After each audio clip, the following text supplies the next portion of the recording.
I began by speaking with a former member of Antifa, the principal organisation pushing far-left activism and, in some cases, violence. Were you once in Antifa? Yeah, I definitely wouldn't call myself like Antifa's strongest soldier or like, I'm going to like giant Antifa conspiracy meetings. But it's like, I think that as far as like May Day is like a holiday in Seattle where Antifa often shows a presence. So I've participated in that, whether it's like protests or marches, dressed in all black, wearing a mask. Have you ever heard anyone explicitly say they're going to kill someone or they think it's justified to attack someone because they're a fascist, for example? Oh, absolutely. I mean, it's like whether it's people deserve to die, they have no human rights. It's like calling someone a Nazi or a fascist. It's a way to just dehumanize them. You can do whatever to them. You can assault them. It's funny to them. They laugh about it. They don't kill you because you're a fascist. They call you a fascist so they can kill you.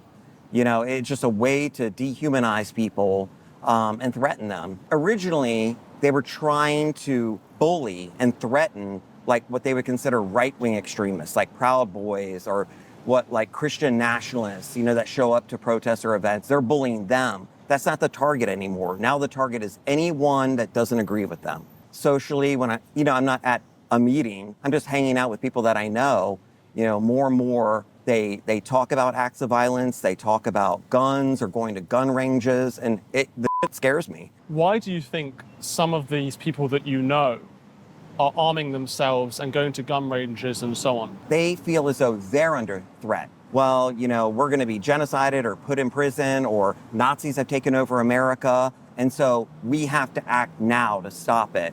That kind of rhetoric and those ideas, do you feel that it's kind of like a radicalization or Yes. self-radicalization, almost akin to, let's say, an Islamist group?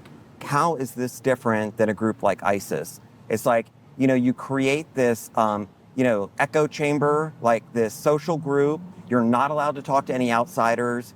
If you interact with anyone who isn't part of the group or who thinks differently, then you're out. You're canceled, you're untrustworthy, or worse, now you're a Nazi. Do you worry that some of the rhetoric coming from senior Democrats and some of the media describing Donald Trump as a Nazi, describing the Republicans as fascists, is radicalizing some people towards the kind of violence that you're talking about?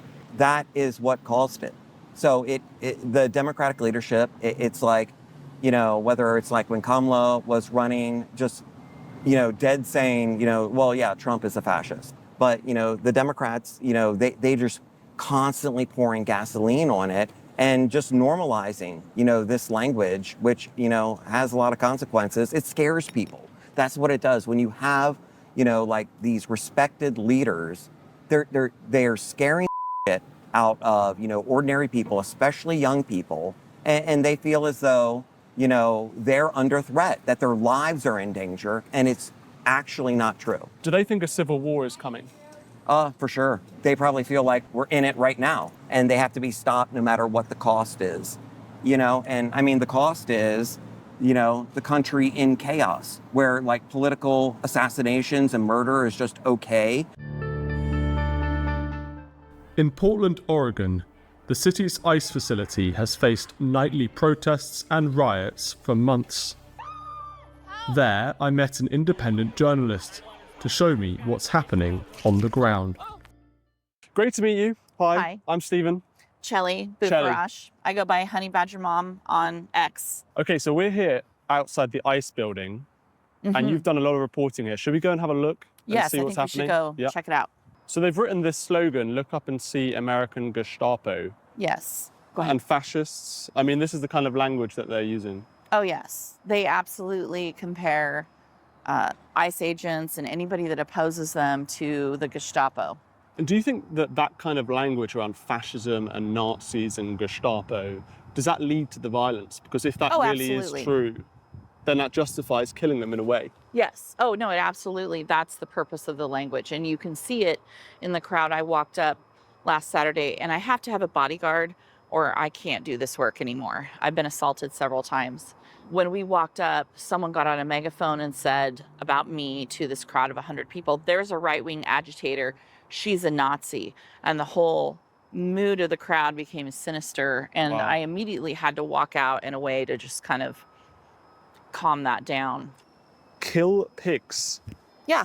Explicitly violent. Yes, and that language is throughout their entire movement.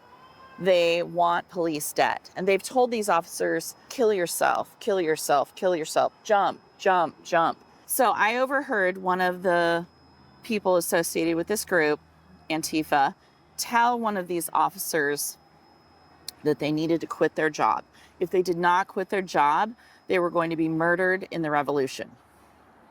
At my home, 90 minutes south of here, last week, somebody left 4 caltrops in my driveway. And those, for anybody that doesn't know, they're rebar, kind of look like a jack. They're giant, and they're made to puncture tires. So this one up here says, I want you to kill Nazis. Yes. And I walk in, and she's a Nazi. Right. It is incitement, and it's scary. I think the big problem is it's like things are happening. You see them with your own eyes, and then people tell you that they're not happening. Right. They're like, no, that protest is peaceful. You're like, I saw them light a guy on fire and use him as a battering ram to get into Macy's. They're like, well, you know, he gave them a look. There's always a qualifier. There's always this weird qualifier. Yeah. They're like, well, here's what happened. You're like, they were beating a child. They're like, let me explain what happened. Yeah. They were gathered together. They had burning Bibles, bows and arrows, bike locks, and chains. That child crossed the street. That child said, my dad's a cop. You see the child starting? You're like, no. There's always a weird, like, but they you did know what it it first. is? They're Yeah. the thugs of the left wing. Right. They're doing the dirty work that the left wing wants to get done. They're like theater kids. They're like Yeah. people that failed at stand-up comedy and theater, and they moved back to Portland from L.A., and now they're like, let's burn it all down. I didn't get a Comedy Central half hour. Did you ever see It's the truly, ones? Did you ever see it's the what ones? it is.